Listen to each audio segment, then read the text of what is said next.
안녕하세요. 돈을 공부하는 남자 수페TV의 수페입니다. 이제 크리스마스가 얼마 남지 않았는데요. 다행히 금요일에 AI 관련된 기업들이 반등하면서 마무리됐습니다. 주 초반에는 힘들었지만 산타 랠리를 기대하고 싶게 만드는 한 주였죠. 이번 주에 어떤 일이 있었는지 확인해보고 다음 주 투자 전략을 세워보겠습니다. 그리고 지금 보시는 영상은 신세계 본점 미디어 파사드인데요. 저도 아직 직접 보지는 못했는데 너무 멋있죠? 보러 가봐야겠습니다. 본격적으로 주간 브리핑 시작해보겠습니다. 시작 전에 이런 영상을 계속 받아보고 싶으시다면 구독과 좋아요 그리고 따뜻한 댓글 부탁드립니다. 여러분의 관심이 저를 행복하게 합니다. 감사합니다. 미국 4대 지수 현황을 체크해 보겠습니다. 다우존스는 0.9% 하락이 나왔고요. S&P 500은 0.2% 빠졌습니다. 그런데 나스닥은 0.6% 올랐죠. 가치주는 하락했는데 성장주가 올라가는 한 주였습니다. 그리고 장기채권은 0.2% 올라가는 한 주였습니다.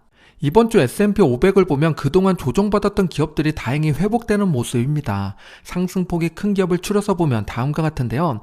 이 중에서 의미 있는 상승을 보여준 기업 세 곳을 추려보겠습니다. 첫 번째는 마이크론이 있는데요. 한 주 동안 10.3% 급등했습니다. 실적이 좋다 보니까 당연한 결과였죠. 순이익이 180%나 증가했고 매출도 57% 상승했습니다. AI 데이터 센터로 수요가 늘어나자 바로 실적으로 증명해줬고요. AI 버블이 아님을 다시 한번 검증해줬습니다. 두 번째는 팔란티어가 있는데요. 이번 주 5.3% 올랐습니다. 미 해군 잠수함 건조에 힘을 보태기로 한 팔란티어가 이번 주에는 엑센추어와 파트너십을 맺었죠. 정부와 민간 양쪽으로 사업이 확대되고 있는 팔란티어입니다. 마지막 세 번째는 테슬라가 있는데요. 로보택시 기대감에 주가가 사상 최고치를 경신했습니다. 한국에서도 FSD가 들어오면서 많은 리뷰가 올라오고 있는데요. 경쟁사가 없기 때문에 더욱 빛나는 테슬라입니다. 과연 자율주행이 얼마나 빠르게 글로벌하게 확장되는지 지켜봐야겠습니다. 이번 주 실적 발표한 기업 중에서 희비가 엇갈린 회사가 있는데요. 마이크론과 나이키입니다. 마이크론은 앞에서 이야기했듯이 실적이 참 좋았죠. 반대로 나이키는 관세 때문에 중국 매출이 17% 급감하면서 주가도 함께 무너졌습니다. 4년 연속 나이키 주가는 하락하고 있는데요. 이제 그만 빠질 때도 됐는데 참 대단합니다. 중국이 내수 시장을 활성화하기 위해서 노력하기 시작했으니까 중국 관련된 기업들이 턴어라운드 하게 될지 유심히 봐야겠습니다. 테마 ETF 바로메터를 보겠습니다. 왼쪽에 있는 섹터를 먼저 보면요. 이번 주 반등한 섹터는 정보기술이랑 헬스케어인데요. 0.6%씩 올랐습니다. 그리고 반대로 에너지는 2.8% 빠졌고요. 가치랑 성장 중에서는 대형 성장주가 반등을 보여줬죠. 0.7% 올라서 최고점 대비 하락률 3.3% 남게 됐습니다. 배당 쪽에서는 SCHED가 0.7% 빠졌고요. 성장 쪽에서는 AIQ가 반등을 보여줬죠. 0.4% 올랐습니다. 그리고 혁신에서는 비트코인이 계속 흘러내리고 있는데요. 이번 주에도 1.8% 빠지면서 최고점 대비 하락률 30.5%까지 키워졌습니다. 빅테크와 고배당주의 최고점 대비 하락률을 보겠습니다. 지금 빨간색 바가 점점 커지고 있는데요. 이러는 와중에 반등한 기업을 봤더니 테슬라는 신고가를 경신했고 팔란티어는 4.7% 반등이 나왔습니다. 아쉽게도 브로드컴은 지난주에 이어서 이번 주에도 하락이 나왔는데요.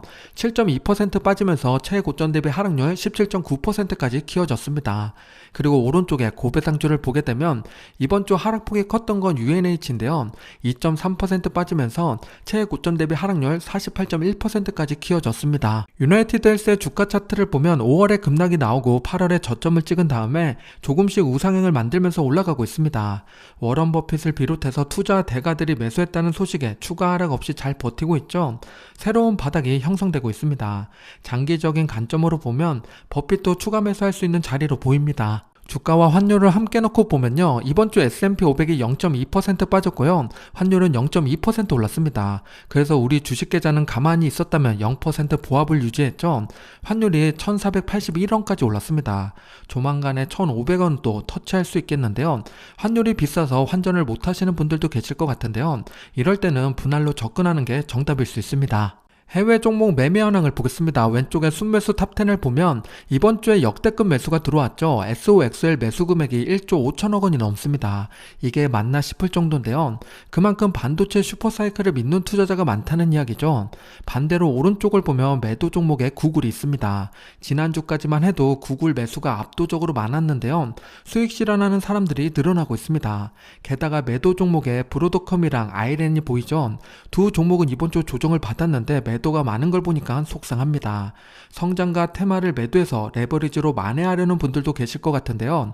레버리지는 잘못 투자하면 큰일 나니까 소량으로 접근하시기 바랍니다. 순매수 1위를 차지한 반도체 ETF를 보겠습니다. 왜곡을 없애기 위해서 일반 상품 SOXX를 가지고 왔고요.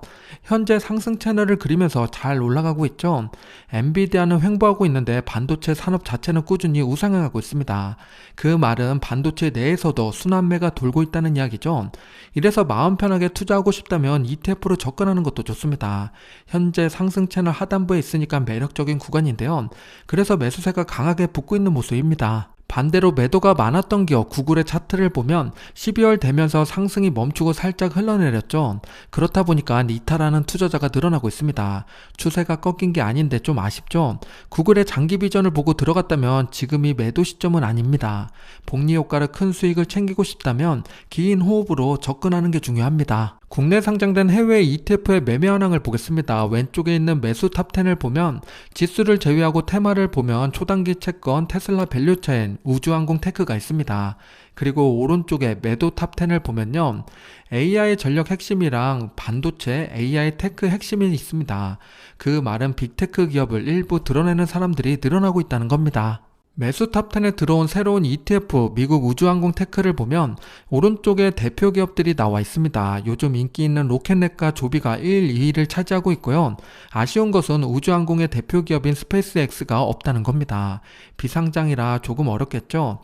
내년에 상장한다는 이야기가 나오고 있는데 기대해 봐야겠습니다. 직접 우주항공 관련된 기업에 투자하고 싶은 분들은 로켓랩이랑 조비를 공부해 보시면 좋은데요.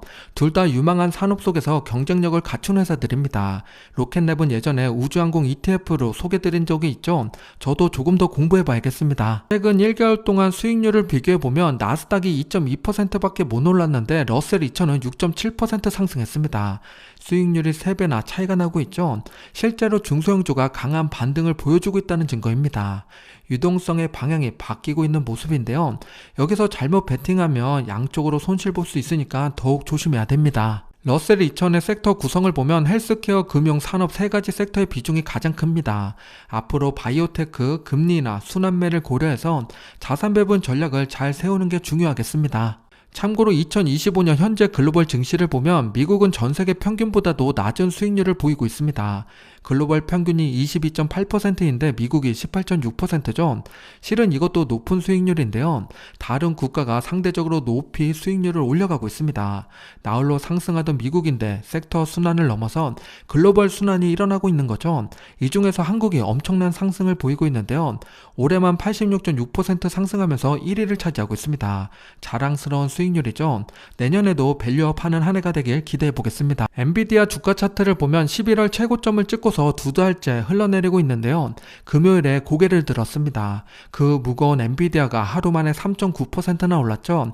추세 반전의 기회가 될지 지켜봐야겠습니다. 나스닥 100은 1년에 한 번 정기 리밸런싱을 진행합니다. 시기는 12월로 22일 다음 주 월요일에 교체될 예정이고요. 편출되는 기업을 보면 바이오젠, 룰루레몬, 온세미 등이 있고 새롭게 편입되는 기업으로는 페로비알, 시게이트, 모놀리식 파워 등이 있습니다.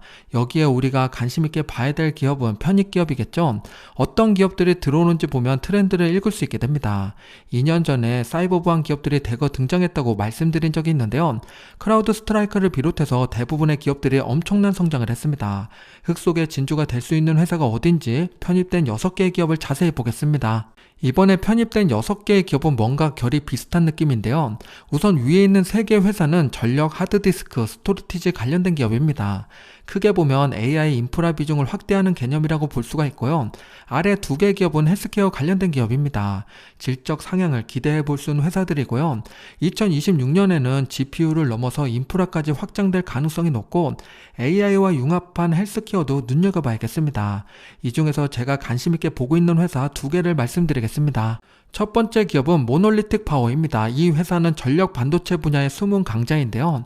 스마트폰, 데이터 센터, 자동차, 산업 장비까지 전기가 들어가는 거의 모든 곳에 필요한 전력 관리 칩을 만들고 있습니다.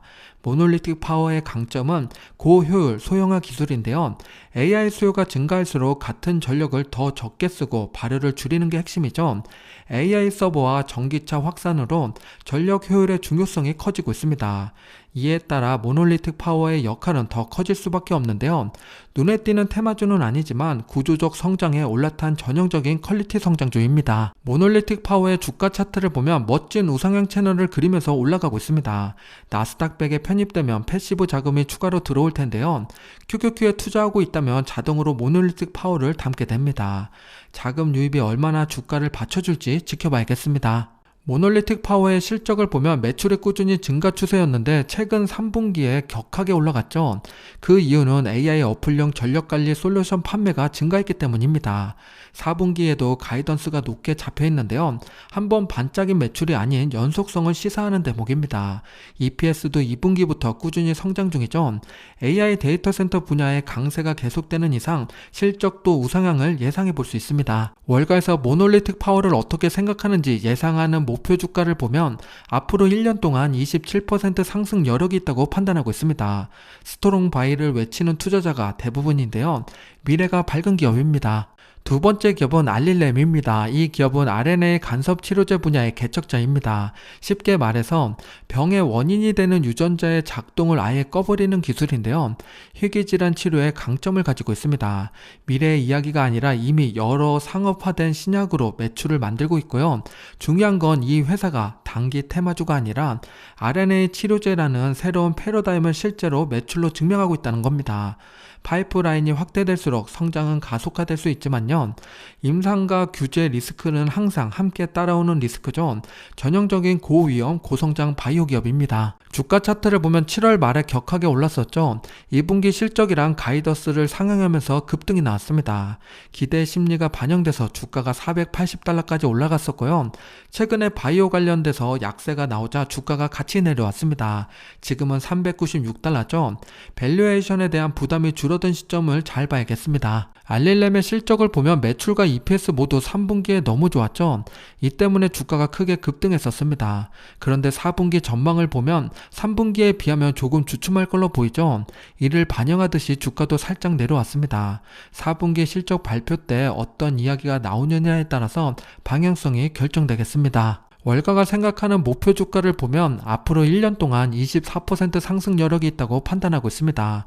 높게 평가하는 전문가는 580달러까지도 갈 수 있다고 하는데요.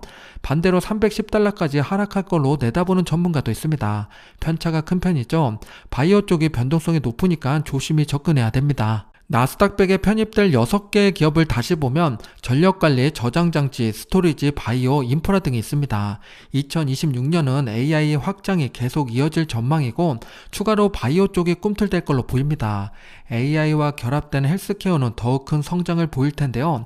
어떤 기업이 템버거가 될지 바이오 헬스케어를 공부해 봐야겠습니다. 지금까지 나스닥 100에 편입된 기업들을 봤습니다. 여기서 한 가지 의문이 들죠? 그럼 S&P 500에 편입된 기업은 무엇일까? 이게 궁금해졌습니다.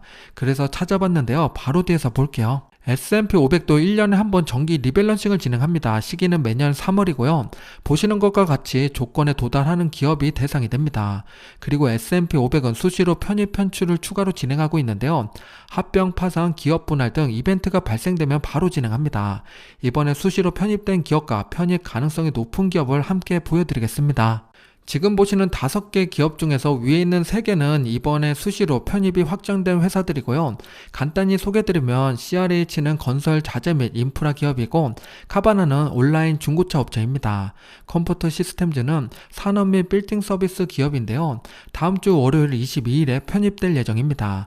내가 S&P 500에 투자하고 있다면 자연스럽게 3개의 기업을 추가로 투자하게 되는 거고요.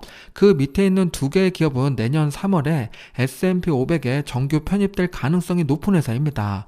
마벨과 버티브인데요. 나스닥 100에도 AI 확장 측면에서 추가된 회사들이 등장했듯이 S&P 500에도 비슷한 상황이 펼쳐지지 않을까 싶습니다.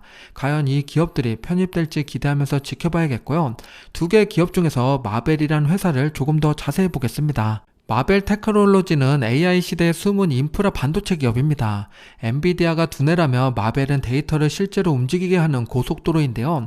데이터 센터에서 AI 서버와 서버를 연결하는 네트워크 칩, 맞춤형 반도체가 핵심이죠. 특히 빅테크들이 자체 AI 칩을 만들 때 마벨의 기술이 함께 들어가게 됩니다. 눈에 잘 띄는 소비자 반도체는 아니지만 AI 투자 확대가 이어질수록 조용히 수혜받는 구조입니다. 변동성은 있어도 장기 트렌드에 올라탄 인프라 성장주로 볼 수 있습니다. 마벨의 주가 차트를 보면 4월에 관세 협상 이슈가 있을 때 크게 하락했었죠. 주가가 반토막이 났습니다. 유독 주가 하락이 컸던 이유는 중국과 대만의 비중이 크기 때문인데요. 앞으로도 관세랑 정책 리스크에 노출되어 있으니 민감하게 봐야 됩니다. 다행히 지금은 조금씩 우상향을 그리고 있는데요. 아직 전부 회복되지는 못한 상태입니다. 리스크와 기회가 공존하는 마벨입니다. 마벨의 실적을 보면 매출과 EPS 모두 건강한 성장을 보여주고 있습니다.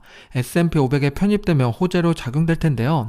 과연 어떻게 될지 관심 종목에 놓고 봐야겠습니다. 월가에서 마벨을 어떻게 생각하는지 예상하는 목표 주가를 보면 앞으로 1년 동안 36% 상승 여력이 있다고 판단하고 있습니다. 가장 낮게 평가한 전문가가 $90를 말하고 있는데요. 지금보다 더 높은 가격이죠. 모두가 저평가됐다고 말하고 있지만 대외 리스크로 인해서 함부로 투자하지 못하고 있는 상황입니다. 다시 S&P 500으로 넘어와서 S&P 500의 최고가를 경신했던 건 올해 몇 번이나 있었을까요? 데이터를 보니까 37번이나 됩니다. 저도 주간 브리핑에서 별표를 자주 붙였던 기억이 나는데요. 이렇게 최고가를 경신한 다음에는 증시가 어땠을까요? 과거 데이터를 보면 2026년은 어느 정도 전망해 볼 수 있습니다. 결과를 바로 대서 볼게요. S&P 500의 평균 수익률과 최고가 경신이 많았던 시기를 비교해보면요. 신기하게도 1년부터 5년차까지 모두 신고가 경신이 많았던 시기가 더 높은 수익률을 만들어냈습니다. 즉 상승의 가속도가 계속 이어졌다는 이야기인데요. 작년과 올해 신고가 경신이 많았듯이 앞으로 3에서 5년은 평소보다 더 좋은 성적을 기대해봐야겠습니다. 반대로 최대 낙폭이 컸던 지점부터 수익률을 계산한 데이터가 있어서 가지고 왔습니다. 1950년부터 지금까지 4일 동안 최대 하락폭이 큰 날을 기록해보면 올해 4월에 관세 이슈로 인해서 12번째로 하락폭이 컸다고 합니다. 그렇게 크게 하락했던 다음 해부터 1년, 3년, 5년 수익률을 비교해보면 모두 플러스 수익을 나타내고 있는데요. 5년 차를 보면 대부분 수익률이 100%가 넘습니다. 즉 올해 4월 큰 폭의 하락이 있었기 때문에 앞으로 5년간 수익률이 좋을 가능성이 높아진 겁니다. 연말이라 양도세와 주식 증여 고민하는 분들이 많으실 것 같은데요. 지난번 양도세 영상에서 주식 증여 방법을 간단히 소개드렸습니다. 자세한 가이드와 설명을 요청하시는 댓글이 꽤 많았는데요. 그래서 카페에 자세히 설명한 글을 올렸습니다. 현재 2,000분이 넘게 관심글을 읽고 댓글을 남겨주셨는데요. 관심 있으신 분들은 고정 댓글을 확인해 주시기 바랍니다. 다음 주 배당 기업을 보겠습니다. 12월 22일부터 말일까지인데요. 신시내티, 메드트로닉, 알트리아, 아메리칸타워, US뱅코프가 있습니다. 배당 투자자 분들은 참고하시기 바랍니다. 다음 주 주요 일정을 보면 3분기 GDP가 23일에 발표되고 24일에는 12 소비자 신뢰지수가 나옵니다. 연말이라 그렇게 큰 이슈가 없는데요. 25일은 크리스마스니까 즐거운 성탄절 보내시기 바랍니다. 산타랠리를 기대해 보겠습니다. 오늘은 피터 린치의 명언을 공유드리겠습니다. 주식시장에서 가장 비싼 대가는 조급함이다입니다. 우리의 투자도 조급해하지 말고 천천히 복리효과를 누렸으면 좋겠습니다. 잠깐 이벤트 보고 올게요. 미국 ETF를 투자하고 있는 우리에게 도움되는 크리스마스 이벤트가 있어서 소개드립니다. 삼성 자산운용 코덱스 ETF의 미국 대표 지수를 매수 인증하면 경품을 주는 이벤트를 진행하고 있는데요. 연말이라 그런지 이번 이벤트는 경품이 강력합니다. QLED TV, 갤럭시 북 5 프로, 갤럭시 폴드 7, 샤넬 카드 지갑, 다이슨 에어랩을 받을 수 있습니다. 지난달 이벤트에서 배달의 민족 상품권에 당첨되신 분들이 댓글을 남겨주셔서 정말 기뻤는데요. 이번 달도 도전해봐야겠죠. 대표지수 이벤트는 S&P 500과 나스닥 100 두 가지로 나눠서 진행하고 있습니다. 나의 투자 방향에 맞게 이벤트를 선택하시면 되는데요. 자세한 내용은 아래 고정 댓글을 확인해주세요. 오늘 영상이 마음에 드셨다면 구독과 좋아요 부탁드립니다. 즐거운 주말 행복한 시간 보내세요.